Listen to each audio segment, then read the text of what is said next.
नमस्कार, न्यू कॉबैट समाचार में आपका स्वागत है। आइए देखिए आज की ताज़ा खबर। रामनगर कांग्रेस कार्यालय पर हमला, कांग्रेस का आरोप। साजिश के तहत हुआ हमला, दोषियों पर कार्रवाई की मांग। रामनगर में कांग्रेस कार्यालय पर हुए हमले ने राजनीतिक माहौल को गर्मा दिया है। 6 अक्टूबर की रात कुछ अज्ञात हमलावरों ने कांग्रेस कार्यालय पर हमला करते हुए ताला तोड़ा और कार्यालय का सामान बाहर फेंक दिया। घटना की जानकारी मिलते ही कांग्रेस कार्यकर्ता मौके पर पहुंचे और पुलिस को बुलाया। इसके बाद कांग्रेस कार्यकर्ताओं ने बाहर फेंका गया सामान वापस कार्यालय में रख दिया। इस घटना को लेकर कांग्रेस नेताओं में भारी आक्रोश है। आज मंगलवार को नेता प्रतिपक्ष यशपाल आर्य, हल्द्वानी विधायक सुमित्र देश, जसपुर विधायक आदेश चौहान, उपनेता प्रतिपक्ष भुवन कापड़ी सहित सैकड़ों कार्यकर्ताओं ने कांग्रेस कार्यालय पर विरोध प्रदर्शन किया। कांग्रेस ने इस हमले को सोची समझी साजिश करार दिया और इसे पार्टी को बदनाम करने की कोशिश बताया।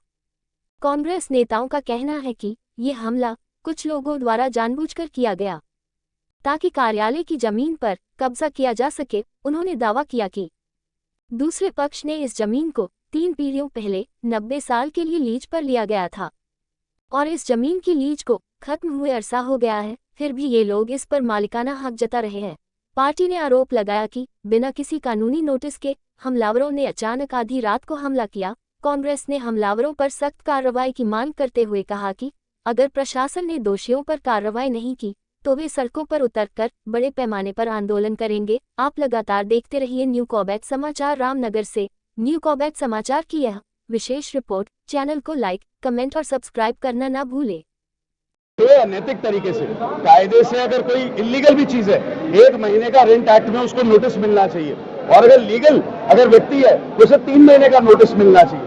और रात रात में यहाँ पे गुंडे को संरक्षण देके आप कांग्रेस के कार्यालय में, ऐसे कार्यालय में जहाँ पे कोविड में इतनी सेवा हुई, जहाँ जन सरोकार की बात होती है, जहाँ जनहित की बातें होती है, जनता से जुड़ी बातें होती है, ऐसे प्रहार करके कब्जा कर लोगे। जो व्यक्ति है जो कह रहे हैं कि उनकी जगह है, रंजीत रावत जी ने साफ कर दिया कि उनसे उनका लेन देन है। अब वो साबित करेगी नहीं है लेन देन, तो बिना सबूत के, बिना साक्ष्य के ऐसी कब चालोगे? यही तो भारतीय जनता पार्टी का गुंडा राज और माफिया राज है। लेकिन डरने वाली ना पीछे हटने वाली। इससे एक ही उनको संदेश है कि आप जो भी लोकतांत्रिक व्यवस्थाओं से बहाल करने का काम करें। माफिया राज, गुंडा राज किसी को कबूल नहीं है। और कांग्रेस के दफ्तर पे जो लोग बुरी नजर से आज देख रहे हैं, वो भविष्य आने में हम उनको बताएंगे। देखिए, अभी सम्मानित रंजीत रावत जी ने इस पूरे प्रकरण के संदर्भ में जानकारी दी है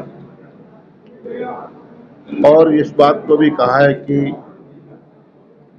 जो कांग्रेस का कार्यालय है, जो भूमि है, उसकी लीज समाप्त हो चुकी है। और यह भी कहा गया है कि जो दूसरा पक्ष है, उनका इस भूमि पर 1/9 उनका अधिकार रहा है।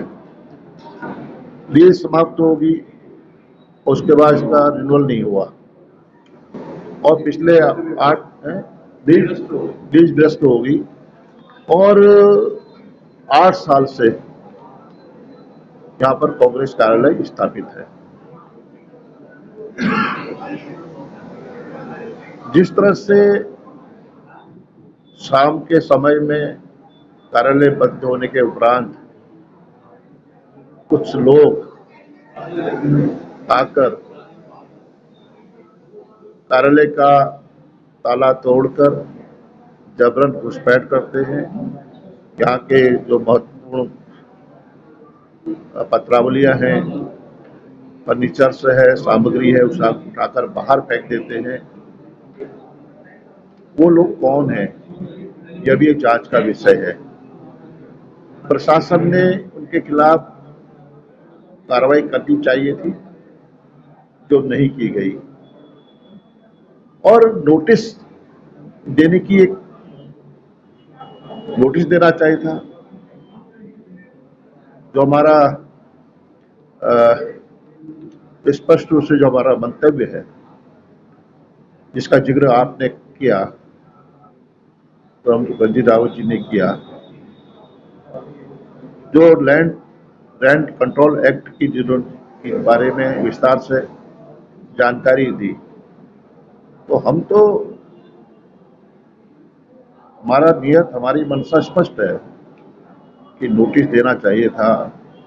लीज समाप्त हो चुकी है, उनका एक पक्षकार का 1/9 जमीन भूमि में उनका अधिकार रहा है जब लीज थी, अब तो लीज भी निरस्त हो चुकी है।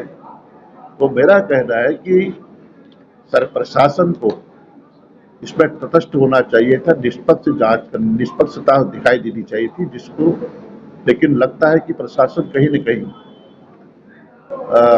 सरकार और प्रशासन की मंशा है, नियत है कि इस भूमि को खाली कराया जाए और कांग्रेस कार्यालय को यहाँ से हटाया जाए, ये मंशा है। लेकिन लॉ एंड ऑर्डर नाम की कोई चीज नहीं है। हथियारबंद गिरोह 4 दिन से रामनगर में घूम रहे हैं, होटलों में बिना आईडी के रह रहे हैं और प्रशासन के संज्ञान में भी इस चीज को लाया गया है, लेकिन कोई कार्रवाई अभी तक नहीं हुई है। परसों हमारे द्वारा एक एफआईआर भी दी गई थी, उस पर भी अभी तक कोई कार्रवाई नहीं हुई है। लेकिन हम कहना चाहते हैं, हम कांग्रेस के लोग हैं, ना तो इस तरह के हमलों से डरने वाले हैं, ना प्रशासन से डरने वाले हैं। हम कानूनी लड़ाई भी लड़ेंगे और हर जोर जुल्म का विरोध भी करेंगे, सामना भी करेंगे। सरासर झूठे चुनाव कर रहे थे, बन ही नहीं सकता। आप लोगों ने भी देखा होगा, चुनाव में हमारा कार्यालय 2017 में प्रदीप सेठ जी के घर के नीचे था। फिर उसके बाद 22 का जब 19 का लोकसभा चुनाव आया तो हम ऊपर गेलियाल जी के पंप में हमारा कार्यक्रम था। 22 के विधानसभा में भी कार्यालय हमारा वहीं था।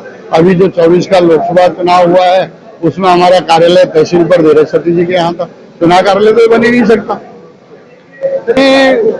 2024 में 1924 में स्वीकृत हुई थी 3 लोगों के नाम, वो 1969 में डीएम ने निरस्त कर दी। 90 साल की लीज थी, अब उसकी अवधि भी 2014 में समाप्त हो चुकी है। कोई लीज किसी के नाम से नहीं है।